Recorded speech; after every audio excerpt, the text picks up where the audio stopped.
We've learned the Hawaiian Humane Society is now investigating Tuesday night's shooting at Honolulu Airport as a possible animal cruelty case. And you and I were also learning more about exactly what type of training airport police officers, like the one who shot the dog, must go through. The dog's owners tell us the dog was tied to a tree while they were loading their car with their luggage. The dog then got loose, and that is when the Securitas officer fired. Well, since the shooting, many people are asking if these armed airport police officers are even properly trained. So we asked the DOT, the department that hired Securitas. The incident is under investigation. HDOT is not the lead investigative authority, so there's no other information that I can provide at this time. Okay. And as far as training, it's up to Securitas to provide that information. There's an ongoing investigation. HDOT is not the lead investigative authority, so there's no other information I can provide at this time.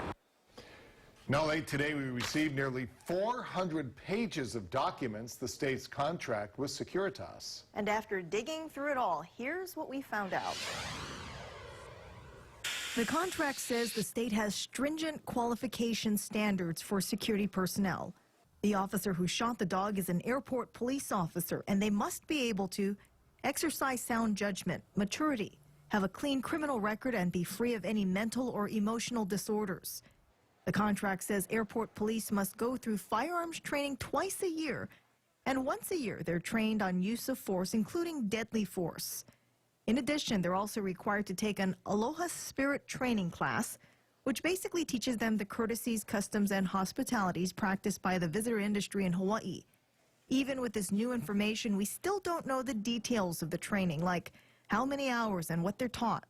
Those are questions Senator Willis Spera also wants answered. Certainly, transparency in this case should be wide open, and as much information to the public should be given, especially when you're talking about a public safety issue. He says he understands the state can't comment on the investigation itself since it's still going on, but the training is a separate issue. These are officers who are on patrol right now, today, with their guns, with Securitas via the airport police, and we need to know that they are properly trained and properly supervised. And we will continue to follow up on what kind of training airport police go through. And as for what happened to the officer involved in the shooting, we are told he has not returned to work since the incident.